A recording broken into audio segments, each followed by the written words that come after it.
कहानी की शुरुआत होती है एक ग्रुप एक्सप्लोरर की टीम से जो साउथ अटलांटिक ओशन के बीच में होते हैं। उस शिप पर डेविड नाम का एक वेदर ऑफिसर था जो मौसम का हाल बताता है। वो लोग एक ऐसे आइलैंड की तरफ जा रहे थे जो समंदर के बीचों बीच मौजूद था। सरकार ने डेविड को वहां इसलिए भेजा था ताकि वो उस आइलैंड के बदलते मौसम का ऑब्जर्वेशन कर सके। डेविड को लगभग 1 साल तक वहां रुकना था मौसम का डेटा कलेक्ट करने के लिए। पूरा साल मौसम का डेटा कलेक्ट करने के बाद फिर उसे वापस लौट आना था। डेविड को साल भर का खाना और जरूरत का सारा सामान दे दिया गया था। कई दिन के सफर के बाद आखिरकार वो आइलैंड तक पहुंच गए। वो लोग बोट की मदद से उस आइलैंड पर उतरे। ये आइलैंड पूरी तरह से वीरान था, जहां एक परिंदा भी दिखाई नहीं दे रहा था। उस आइलैंड पर एक लाइट हाउस और एक छोटा सा घर था जहां डेविड को रहना था, क्योंकि इससे पहले भी एक रॉबर्ट नाम का वेदर ऑफिसर यहाँ रहता था। लेकिन अब उसकी ड्यूटी का वक्त खत्म हो चुका था। उसने 1 साल तक अकेले उस आइलैंड पर रहकर मौसम का डेटा कलेक्ट किया। अब उसकी जगह डेविड यहाँ पूरा साल मौसम का डेटा कलेक्ट करने के लिए रहेगा और वो पुराना ऑफिसर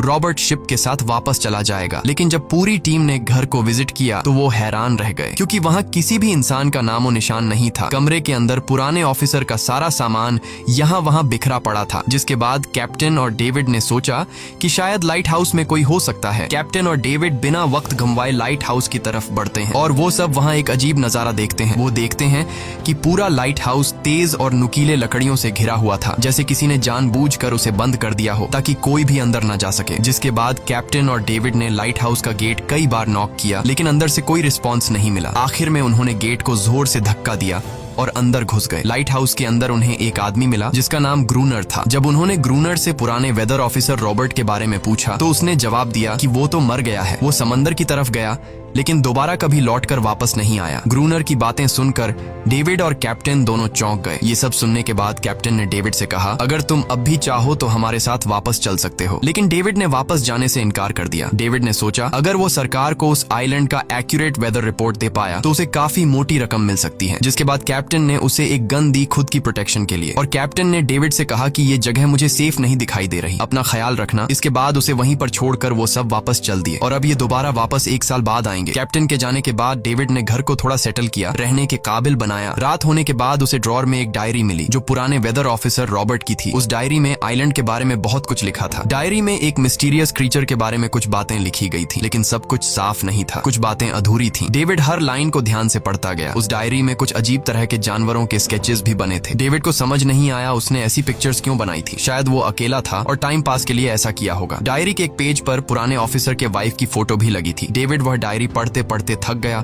और धीरे धीरे उसकी आंख लग गई। अगली सुबह डेविड ने मौसम का डेटा कलेक्ट करना शुरू कर दिया, लेकिन समंदर के पास पहुंचते ही उसके कदम रुक गए। उसने देखा कि चट्टानों के बीच कुछ पत्थर अजीब तरीके से सजाए गए हैं और उनके बीच शेल्स रखे थे अजीब से पैटर्न में। डेविड ने सोचा शायद ये सब ग्रूनर ने किया है। वो ये सोचकर दोबारा अपने काम में लग गया। काम के दौरान जब उसने दूरबीन से लाइट हाउस की तरफ देखा तो उसे ग्रूनर के साथ एक और इंसान भी दिखाई दिया, लेकिन पलक झपकते ही वो गायब हो गया। डेविड ने दोबारा उसे देखने की कोशिश की, लेकिन फिर उसे लगा कि ये उसका वहम है। रात को डेविड अपने काम में बिजी था, तभी दरवाजे पर नॉक हुआ। उसे लगा कि शायद ये ग्रूनर है। डेविड ने उसका नाम पुकारा, लेकिन कोई जवाब नहीं मिला। हाथ में लैंप लेकर जैसे ही डेविड दरवाजे की तरफ बढ़ा तो उसके कानों में कुछ अजीब सी आवाजें गूंजने लगीं जो किसी इंसान की बिल्कुल भी नहीं थी। और फिर उसने देखा गेट के नीचे से किसी अजीबोगरीब क्रीचर का हाथ अंदर आने की कोशिश कर रहा है। वो इंसान का हाथ बिल्कुल भी नहीं था। ये देखकर डेविड के पांव तले जमीन ही खिसक गई। वो तुरंत बेसमेंट की तरफ भागा और वहां जाकर छुप गया। कुछ ही देर में वो मिस्टीरियस क्रीचर घर के अंदर घुस चुकी थी। वह छुप छुप कर डेविड को ढूंढ रही थी और डेविड बेसमेंट के एक छोटे से दरार से उसे देखने लगा। डेविड की हलचल से उस क्रीचर ने डेविड को देख लिया, जिसके बाद वो क्रीचर डेविड को मारने के लिए तेजी से उसकी तरफ भागा और दरार से उसे पकड़ने की कोशिश करने लगा। तो डेविड ने खुद को बचाने के लिए फौरन चाकू उठाकर उसकी आंख में दे मारा। वो क्रीचर चीख के भाग गई, लेकिन वो कभी भी वापस आ सकती थी। और डेविड के दिमाग में ये बात कंफर्म हो गई कि जो डायरी में क्रीचर के बारे में बात लिखी थी वह सच है। डर के मारे वो पूरी रात सो न सका। अगली सुबह जब डेविड घर से बाहर गया तो उसने रेत पर कुछ पैरों के निशान देखे जो किसी इंसान के बिल्कुल भी नहीं थे। वो निशान सीधे समंदर की तरफ जाकर खत्म हो गए थे। अब डेविड को सब समझ आ गया था कि क्यों ग्रूनर ने लाइट हाउस के चारों ओर नुकीली लकड़ियां लगाई हैं। अब डेविड जान गया कि अगर मैं इस घर में रहूंगा तो वो क्रीचर मुझे कभी भी मार सकते हैं। डर के मारे डेविड लाइट हाउस की तरफ दौड़ता है और ग्रूनर को चिल्लाकर कहता है, गेट गेट खोलो, मुझे अंदर आना है। लेकिन ग्रूनर उसे अंदर नहीं आने देता और कहता है तुझे शिप के साथ लौट जाना चाहिए था। डेविड निराश होकर वापस लौटता है क्योंकि क्रोनर उसे लाइट हाउस के करीब भी नहीं देखना चाहता था। वो उसके ऊपर पानी गिराकर उसे दूर जाने को कहता है। अब उसे खुद ही कुछ करना होगा। उसने घर की हर एक विंडो को लकड़ी से बंद कर दिया, चारों तरफ नुकीली लकड़ियों से घेरा बनाया और गेट के बाहर पुराने कागज और किताबें रखी। फिर उन पर तेल छिड़क दिया ताकि अगर वो क्रीचर वापस आए तो उसे आग से डराकर भगाया जा सके। लेकिन एक बात थी जो डेविड अब तक नहीं जानता था और ये बात उसे आज रात पता चलने वाली थी। खुशकिस्मती से उसे घर के अंदर एक पुराना बॉक्स मिला। उस बॉक्स में एक गन थी और बहुत सारी बुलेट्स। ये देखकर उसे जिंदा रहने की थोड़ी सी उम्मीद मिली। जैसे जैसे सूरज ढलने लगा, डेविड के दिल में डर बढ़ने लगा। कुछ ही देर में चारों तरफ रात का अंधेरा छा गया। डेविड गन हाथ में लिए घर के एक कोने में चुपचाप बैठा था। उसकी दिल की धड़कनें तेज थीं। तभी एक अजीब आवाज सुनाई दी और जब डेविड ने खिड़की से छुपकर समंदर की तरफ देखा तो जैसे उसके पैरों के नीचे से जमीन ही खिसक गई। उसने देखा कि सिर्फ एक नहीं बल्कि पानी में से कई सारी वही अजीबोगरीब क्रीचर्स उसकी तरफ बढ़ रही हैं। कुछ ही देर में वो सब इकट्ठा होकर कमरे का गेट तोड़ने की कोशिश करने लगे। डेविड ने तुरंत गोलियां चलानी शुरू की, जिनमें से कुछ क्रीचर्स गिरकर मर गए। डेविड को लगा कि गोली की आवाज सुनने के बाद वो डरकर भाग जाएंगे, लेकिन अपने साथियों को मरता हुआ देखकर वो और भी ज्यादा गुस्सा हो गए। तब डेविड प्लान बी अपनाते हुए गेट के बाहर रखे कागजों और पुरानी किताबों को आग लगा देता है। आग देखकर वो क्रीचर्स डर के मारे वापस समंदर में लौट गए, लेकिन अब वही आग डेविड के घर तक पहुंच चुकी थी। घर के दरवाजे ने आग पकड़ ली और धीरे धीरे फैलने लगी क्योंकि पूरा घर लकड़ी का बना हुआ था। डेविड ने तुरंत एक चादर में खुद को लपेटकर अपनी जान बचाई और बाहर निकलकर लाइट हाउस के पास एक बड़े पत्थर के पीछे छुप गया। क्रीचर्स को शूट करते वक्त डेविड के हाथ में काफी गहरी चोट भी आई। तभी अचानक तेज बारिश शुरू हो गई। आग धीरे धीरे बुझने लगी, लेकिन पूरी रात की बारिश के बाद भी सुबह तक डेविड अपना घर नहीं बचा पाया। पूरा घर जलकर लगभग राख हो चुका था। अब अगर डेविड को जिंदा रहना है तो उसे लाइट हाउस में पनाह लेनी होगी। उसने अपनी राइफल उठाई और लाइट हाउस के पास के पत्थरों के बीच छुप गया और इंतजार करने लगा कि कब ग्रूनर पानी भरने आएगा। जब ग्रूनर पानी भरने के लिए लाइट हाउस से बाहर निकला तो डेविड उसके पीछे पीछे चल दिया, लेकिन तभी अचानक एक अजीब सा क्रीचर जो ग्रूनर के पास ही था उसने डेविड पर हमला कर दिया। लेकिन किसी तरह करके डेविड ने उसे काबू कर लिया। वो क्रीचर ग्रूनर का रक्षक था। जब वह उसे शूट करने वाला था तो ग्रूनर ने तुरंत डेविड को रोका और कहा, रुक जाओ, ये मेरा पालतू है। डेविड ने गोली नहीं चलाई और मौके का फायदा उठाते हुए उसने ग्रूनर के साथ एक शर्त रखी, अगर इस क्रीचर को जिंदा रखना है तो मुझे लाइट हाउस में रहने दिया जाए, नहीं तो मैं इसे मार दूंगा। जिसके बाद ग्रूनर ने हाँ कर दी क्योंकि डेविड के पास ढेर सारा खाना और गन पाउडर था। शाम होने से पहले दोनों बचा हुआ खाना लेकर लाइट हाउस लौट आए और वो दोनों आराम से सो गए। अगली सुबह वो क्रीचर चुपचाप डेविड का हाथ चाट रहा था। जब डेविड नींद से जागा तो उसने देखा कि इस क्रीचर के चाटने की वजह से उसका हाथ पूरी तरह से ठीक हो चुका है। ये सब देखकर डेविड हैरान हुआ। डेविड अब क्रोनर से इस क्रीचर के बारे में और जानना चाहता था और फिर ये सब दुनिया के सामने लाना चाहता था क्योंकि ये किसी जादू से कम नहीं था। डेविड ने सोचा, अगर इस क्रीचर का राज दुनिया के सामने हम लाते हैं तो डेविड और क्रोनर दोनों बहुत सारा पैसा और नाम कमा लेंगे। लेकिन क्रोनर को ये सब नहीं चाहिए था। वो इस आइलैंड से कहीं नहीं जाना चाहता था। क्रोनर का अब इस दुनिया में कोई नहीं बचा था। उसके लिए ये आइलैंड परफेक्ट था जहां वो अपने आप को एक किंग समझता था और अपनी मर्जी का मालिक। इसी वजह से उसने आइलैंड के कई हिस्सों में लिख दिया था, क्रोनर यहाँ का बादशाह है। लेकिन डेविड को ये समझ नहीं आ रहा था कि ये अजीब सी क्रीचर क्रोनर की फालतू कैसे बनी। तो क्रोनर ने बताया कि एक बार क्रोनर ने उसकी जान बचाई थी। वो गलती से उसके फिशिंग नेट में फंस गई थी। तब ये क्रीचर छोटी थी और उस दिन के बाद से वो क्रोनर के साथ ही रह गई। उसकी हर बात माननी शुरू कर दी। लेकिन क्रोनर एक सख्त इंसान था। वो इस क्रीचर के साथ बहुत बुरा बर्ताव करता था। क्रोनर हर दिन इस क्रीचर के साथ फिजिकल रिलेशन रखता था। क्रोनर ने बताया कि एक बार इस क्रीचर ने मुझ पर हमला भी किया था और उसके बदले में क्रोनर ने उसे ऐसी सजा दी कि उस सजा के बाद वो क्रीचर अपने आप को क्रोनर की गुलाम समझने लगी। और आप सब भी समझ गए होंगे कि हर रात वो क्रीचर समुद्र से बाहर क्यों आते हैं। वो सभी इसलिए आते हैं ताकि अपने साथी को क्रोनर से छुड़वाकर वापस ले जाए। लेकिन क्रोनर ऐसा नहीं होने देता। वो क्रीचर्स दिन के उजाले में अटैक नहीं कर सकते क्योंकि सूरज की रोशनी उनकी स्किन जला देती है। डेविड अब यहाँ और नहीं रहना चाहता था। वो किसी तरह से आइलैंड से अपनी जान छुड़ाना चाहता था। खैर, शाम होने लगी और क्रोनर ने उससे कहा, गन लेकर रेडी हो जाओ क्योंकि वो क्रीचर्स कभी भी हमला कर सकते हैं। वो लाइट हाउस की लाइट ऑन करने के लिए तैयार हो गए और कुछ ही देर में समुद्र से बड़ी संख्या में क्रीचर्स निकलकर बाहर आ गए। वो लाइट हाउस की तरफ बढ़ते जा रहे थे। क्रोनर उन पर लगातार फायर करता जा रहा था, लेकिन डेविड पूरी तरह से डर गया था। वो लाइट हाउस के अंदर की तरफ आने लगा। क्रोनर के बार बार कहने के बावजूद वो बस एक कोने में चुपचाप बैठा रहा और कुछ ही देर में डेविड बेहोश हो गया। क्रोनर पूरी रात अकेला इन क्रीचर्स से लड़ता रहा। अगली सुबह क्रोनर ने गुस्से में डेविड के मुंह पर पानी डालकर उसे उठाया और कहा, अगर तुम्हें जिंदा रहना है तो इनकी जान लेनी होगी, नहीं तो तुम्हें लाइट हाउस से निकाल निकाल दिया जाएगा और तुम्हें मेरी हर बात माननी होगी। रोजाना पानी भर कर लाना, लाइट हाउस के छोटे बड़े काम करना और रात को मेरे साथ गार्ड ड्यूटी भी करनी होगी। अब डेविड के पास दूसरा कोई ऑप्शन नहीं था। इसी वजह से ये सब करना उसकी मजबूरी बन गया। डेविड अब क्रोनर की हर बात मानने लगा, लेकिन एक चीज थी जो उसे बिल्कुल भी पसंद नहीं आई। वो ये थी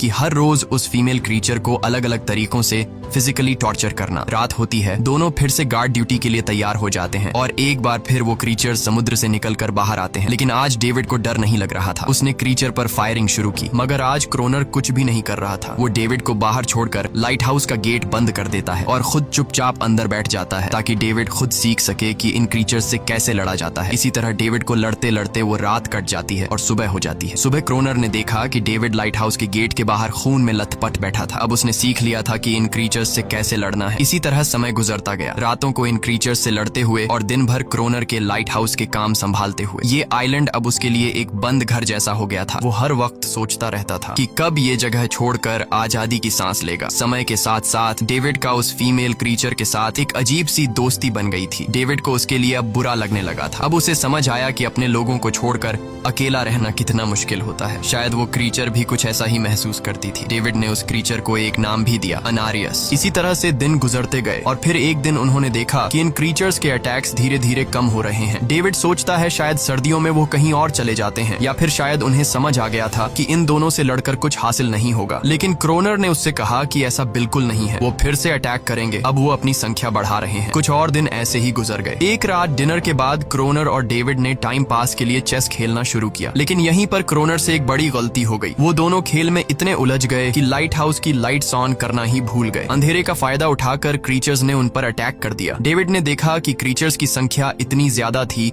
कि दो लोग मिलकर भी ज्यादा देर तक नहीं लड़ सकते थे और इस बार उनके पास कोई प्लानिंग भी नहीं थी। गन्स की बुलेट्स भी ऑलमोस्ट खत्म हो चुकी थी। किसी तरह बचते बचाते वो लाइट हाउस के टॉप तक पहुंच गए, लेकिन इस बीच क्रोनर के पैर में गहरी चोट आ गई। वो क्रीचर्स आज उन पर भारी पड़ गए थे। दोनों को लगा कि आज उनकी मौत पक्की है, लेकिन खुशकिस्मती से सुबह हो गई। जैसे ही सूरज धीरे धीरे उभरता है, वो क्रीचर्स लाइट हाउस छोड़कर समुद्र में वापस चले जाते हैं। कड़कती धूप निकलने के बाद एनेरियस क्रोनर के जख्म को ठीक करने की कोशिश करती है, लेकिन अब तक डेविड को समझ आ चुका था कि वो इन क्रीचर्स के साथ ये लड़ाई जीत नहीं सकते। बुलेट्स भी अब खत्म होने के करीब हैं। उनके पास खाना भी इतना नहीं है कि वो ज्यादा देर तक चल सके। लकीली अगले दिन जब डेविड लाइट हाउस के बाहर इधर उधर घूम रहा था तो उसने समुद्र में एक जहाज देखा। वो जल्दी से अंदर से फ्लेयर गन लाया और जहाज को सिग्नल देने गया, लेकिन क्रोनर ने उसे रोक दिया क्योंकि वो नहीं चाहता था कि डेविड यहाँ से जाए। उसी वक्त अनारियस ने क्रोनर पर हमला कर दिया। वो डेविड को क्रोनर से बचाना चाहती थी। क्रोनर किसी को भी ये आइलैंड छोड़ने नहीं देना चाहता था। ये आइलैंड उसकी अपनी दुनिया थी जहाँ वो एक किंग की तरह रहता था। वो डेविड को भी जाने नहीं देना चाहता था। इतने समय से अकेला रहने के बाद अब उसके पास कोई था जिससे वो बात कर सकता था, और अगर डेविड उस शिप में वापस चला गया तो वो वहाँ जाकर सबको एनेरियस और उनके बारे में बता देगा। इसलिए अब डेविड यहाँ से नहीं जा सकता। धीरे धीरे वो शिप डेविड की आंखों के सामने समुद्र में गायब हो गई। अब उसके पास कुछ भी करने को नहीं था। कुछ और दिन ऐसे ही बीत गए। क्रोनर अब भी डेविड और अनारियस दोनों के साथ बुरा बर्ताव कर रहा था, लेकिन अनारियस को वो खास तौर पर मारता था, जो डेविड को बिल्कुल पसंद नहीं था। एक दिन डेविड ने अनारियस को एक छोटी टॉय बोट गिफ्ट में दी जो उसने किसी मछली की हड्डी से बनाई थी। लेकिन जब अनारियस ने उस बोट को देखा तो वो डेविड को आइलैंड के एक ऐसे कोने में ले गई जहाँ सचमुच एक असली बोट रखी थी। जब डेविड ने इस बोट के बारे में क्रोनर से पूछा तो उसने कहा हाँ, उसे पहले से पता था कि आइलैंड के इस हिस्से में एक बोट है। क्रोनर कहता है कि कुछ लोग इस आइलैंड तक बोट के जरिए अपनी जान बचाने आए थे, लेकिन सुबह होने से पहले उनमें से कोई भी जिंदा नहीं बचा। सबको इन क्रीचर्स ने मार दिया। वो सब शिप में गोला बारूद ले जा रहे थे, लेकिन समुद्र में आए तूफान की वजह से उनका शिप इसी आइलैंड के पास डूब गया। ये सब सुनते ही डेविड के दिमाग में एक आइडिया आया। उनके पास एक डाइविंग सूट जैसा कुछ था। डेविड ने कहा कि अगर हम दोनों में से कोई उस सूट को पहनकर समुद्र के उस हिस्से में जाए जहां वो शिप डूबी थी, तो हो सकता है उन्हें कुछ बुलेट्स या डायनामाइट मिल जाए जिससे इन क्रीचर्स से लड़ना आसान हो जाए। लेकिन क्रोनर ने इस बात को मानने से इनकार कर दिया, पर डेविड अपनी जान को खतरे में डालकर ये काम करने को तैयार था। कुछ और दिन ऐसे ही गुजर गए। डेविड और अनारियस के बीच एक गहरा कनेक्शन बन गया। डेविड डेविड उसे पसंद करने लगा था। इन दोनों को रोमांस करते हुए ये सब क्रोनर ने चुपके से देख लिया। क्रोनर को लगा कि अनारियस उसे छिन जाएगी, इसलिए डेविड को रास्ते से हटाना पड़ेगा। अगले दिन क्रोनर खुद डेविड की बात मानने को तैयार हो जाता है। वो डेविड से कहता है, ठीक है, तुम सूट पहनकर नीचे पानी में जाओगे और वहाँ ढेर सारा RDX कलेक्ट करोगे, फिर मैं तुम्हें बोट से ऊपर की तरफ खींच लूंगा। लेकिन क्रोनर का असली इरादा कुछ और ही था। वो चाहता था कि डेविड उसकी मदद से समुद्र के नीचे रखे डायनामाइट के बॉक्सेस वापस सरफेस तक ले आए और उसके बाद उसे वही समंदर में अकेला छोड़ दे ताकि वो क्रिएचर्स उसे मार दें। इस तरह डायनामाइट भी उसके पास आ जाएगा और अनारियस फिर से उसकी गुलाम बन जाएगी। वो दोनों बोट में बैठकर उस जगह पहुंच गए जहां शिप पानी में डूबा था। डेविड ने डाइविंग सूट पहना और समंदर के नीचे उतर गया। नीचे जाने के बाद डेविड ने देखा कि शिप पूरी तरह तबाह हो चुकी है, लेकिन उसकी किस्मत अच्छी थी कि उसे कुछ डायनामाइट के बॉक्स मिल गए। लेकिन तभी अचानक कुछ क्रिएचर उसके सामने आ गए। क्रिएचर्स को देखते ही डेविड घबरा गया और नीचे गिर पड़ा। वो डाइविंग सूट इतना भारी था कि वह हिल भी नहीं पा रहा था और डेविड क्रोनर को ऊपर सिग्नल भी नहीं भेज पाया। क्रोनर को लगा कि शायद वह क्रिएचर्स डेविड को मार चुके हैं, लेकिन असल में वो तो सिर्फ 2 छोटे बच्चे थे। डेविड ने जैसे तैसे करके अपना डाइविंग सूट वहीं छोड़ दिया और ऊपर सतह तक खुद को पहुंचाया। उन्हें वहां कुछ पुराने बॉक्स मिले जिनमें डायनामाइट था। इसके बाद यह दोनों काम पर लग गए। उन्होंने लाइट हाउस के आसपास 2 लेयर्स में डायनामाइट बिछा दिया ताकि जब अगला हमला हो तो वे मॉन्स्टर्स को एक ही बार में खत्म कर सकें। कुछ महीने बीत गए और बर्फबारी का मौसम आया, लेकिन एक बार फिर वो क्रिएचर्स गायब हो गए। अचानक से अटैक बंद हो चुके थे, जैसे क्रिएचर्स को खबर मिल गई हो कि उनके लिए जाल बिछाया गया है, इसीलिए अब वो अटैक नहीं कर रहे थे। क्रोनर को लगा कि शायद अनारियस ने उन क्रिएचर्स को खबरदार कर दिया है, जिसकी वजह से वो अनारियस पर जुल्म करने लगा, लेकिन डेविड ने उसे रोक लिया। आखिर में दोनों ने मिलकर एक नया प्लान बनाया, लाइट हाउस का मेन गेट खुला छोड़ने का, ताकि जैसे ही वो क्रिएचर्स पास आए डायनामाइट से उन सबको उड़ा दिया जाए। डेविड ने चालाकी से काम लेते हुए अनारियस को लाइट हाउस के टॉप पर चीखने को कहा। एनरिस की आवाज सुनते ही सभी क्रिएचर्स गुस्से से भड़क उठे। क्रिएचर्स ने जब देखा कि लाइट हाउस का मेन गेट खुला हुआ है तो उन्हें लगा कि यह अच्छा मौका है अनारियस को छुड़ाने का, लेकिन असल में यह उनके लिए एक चाल थी। कुछ ही देर में वह क्रिएचर समंदर से बाहर निकलने लगे। वे सीधे मेन गेट की तरफ बढ़े और अंदर घुसते ही डेविड पर हमला कर दिया। डेविड भी हिम्मत दिखाता है और क्रिएचर से जान छुड़ा लेता है। जैसे ही वे सभी क्रिएचर लाइट हाउस के पास पहुंच जाते हैं तो क्रोनर डायनामाइट का लीवर दबा देता है, लेकिन ब्लास्ट नहीं होता। असल में डेविड ने उसका कनेक्शन खोल दिया था और क्रोनर उसे दोबारा लगाना भूल गया था। डेविड तुरंत ऊपर भागता है और डायनामाइट का वायर जोड़ना शुरू करता है। तब तक वो क्रिएचर्स लाइट हाउस पर चढ़ने की कोशिश कर रहे होते हैं, जिन्हें सिर्फ अकेला क्रोनर रोकता है। जैसे ही कनेक्शन पूरा होता है डेविड पहला लेयर उड़ा देता है, जिससे कई क्रिएचर्स ब्लास्ट में खत्म हो जाते हैं, लेकिन अभी भी काफी मॉन्स्टर्स लाइट हाउस पर हमला करने के लिए तैयार होते हैं। इस वजह से क्रोनर दूसरा लेयर भी ब्लास्ट कर देता है। दोनों उस जोरदार धमाके में बेहोश हो जाते हैं। अगली सुबह जब दोनों होश में आए तो उन्होंने देखा कि एनरियस वहां नहीं थी। ब्लास्ट में चारों तरफ मरे हुए क्रिएचर्स पड़े थे। क्रोनर उन सबको मार रहा था जो जख्मी हालत में जिंदा बचे थे। तभी डेविड की नजर उनमें से एक के गले में लटके एक नेकलेस पर पड़ी। उस क्रिएचर को तड़पता हुआ देखकर डेविड को उस पर तरस आ जाता है और उसे अपनी गलती का एहसास हो जाता है। जिन क्रिएचर्स को वह अब तक खूंखार समझते आए थे वो भी इंसानों की तरह थे, सिर्फ बोल नहीं सकते थे। लेकिन क्रोनर के लिए यह सब बेकार बातें थी। उस दिन के बाद वह क्रिएचर्स फिर कभी अटैक नहीं कर पाए, लेकिन हर दिन समंदर के किनारे से रोने की आवाजें आती थीं। डेविड को अब तक नहीं पता था कि उन्होंने कितना बड़ा नुकसान कर दिया था, कितनी फैमिली टूट गई, कितने बच्चों ने अपने लोग खो दिए, सिर्फ एक गलतफहमी की वजह से। अगले दिन डेविड ने समंदर में उन क्रिएचर्स के कुछ छोटे छोटे बच्चों को देखा, वो सब जिन्होंने अपने परिवार खो दिए थे। डेविड ने पत्थरों का एक गोल सर्कल बनाया और उसके बीच में वह छोटी टॉय बोट रख दी ताकि एनरिस उसे देखकर वापस लौट आए। डेविड ने कई घंटे इंतजार किया, लेकिन एनरिस कभी वापस नहीं आई। सुबह नींद से जागने के बाद डेविड ने देखा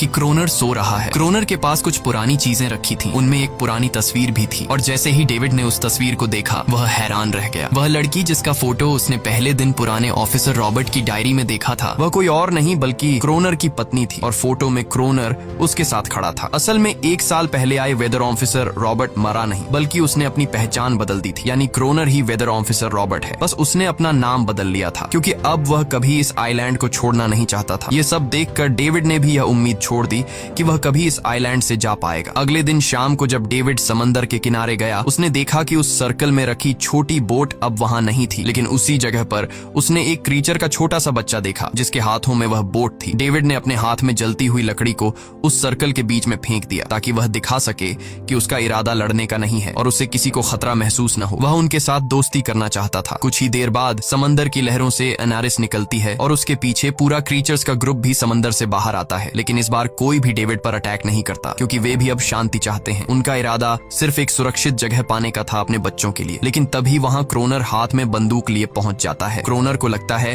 कि अगर शांति हो गई तो उसे सबसे ऊपर होने का एहसास कैसे होगा। डेविड उसे समझाने की कोशिश करता है कि ये क्रीचर्स लड़ना नहीं चाहते, ये शांति चाहते हैं, लेकिन क्रोनर किसी की नहीं सुनता। वो एनेरियस से चिल्लाकर कहता है अंदर चली जाओ। लेकिन ये पहली बार था कि एनेरियस ने उसकी बात नहीं मानी क्योंकि अब वह उसकी नौकरानी नहीं थी। यह देखकर क्रोनर को लगता है कि अब इस आइलैंड पर उसकी बादशाहत नहीं रही। क्रोनर खुद को अंदर से कमजोर महसूस करने लगता है क्योंकि अब कोई भी उसका हुक्म नहीं मान रहा था। गुस्से में उसने लाइट हाउस की तरफ कदम बढ़ाए। डेविड को लगा शायद क्रोनर को अब समझ आ गया होगा कि हर एक जानवर आजादी चाहता है, कोई भी किसी का गुलाम बनकर नहीं जीना चाहता। लेकिन क्रोनर के सर से बादशाहत का भूत कहां उतरने वाला था। जैसे ही वह लाइट हाउस पहुंचा, उसने सिग्नल गन से एक फ्लेयर छोड़ी जो सीधा जाकर एक क्रीचर के बच्चे से टकरा गई। उस बच्चे की तुरंत मौत हो गई। सभी क्रीचर्स डर के मारे भाग गए और एनेरियस ने भी डेविड पर अपना पूरा भरोसा खो दिया। गुस्से से पागल डेविड तुरंत लाइट हाउस की तरफ भागता है क्रोनर को सबक सिखाने। डेविड उससे लड़ने लगता है, क्यों किया तूने ये सब? ये लोग तो बस शांति चाहते थे। लेकिन क्रोनर इतना हिंसक हो चुका था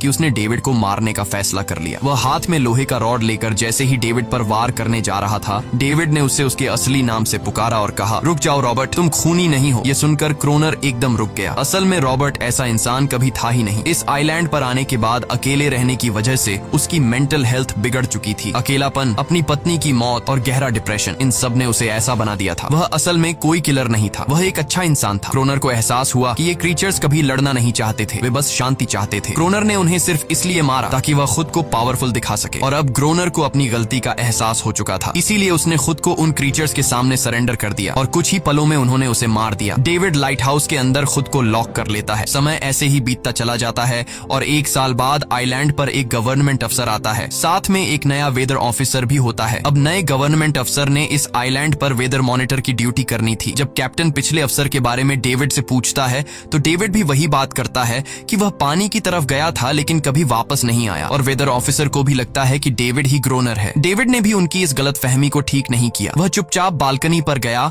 और खड़ा हो गया बिना कुछ कहे, क्योंकि अब वह भी इस आइलैंड को छोड़ना नहीं चाहता था, बिल्कुल क्रोनर की तरह। इसी दौरान एनेरिस भी अपने परिवार के साथ खुश थी। अब उन्हें किसी क्रोनर जैसे आदमी का डर नहीं था। अब वे आइलैंड पर भी और समंदर में भी आजादी से जी सकते थे। इसी के साथ कहानी खत्म हो जाती है। अगर वीडियो आपको अच्छी लगी हो तो हमारे चैनल को जरूर सब्सक्राइब कीजिए।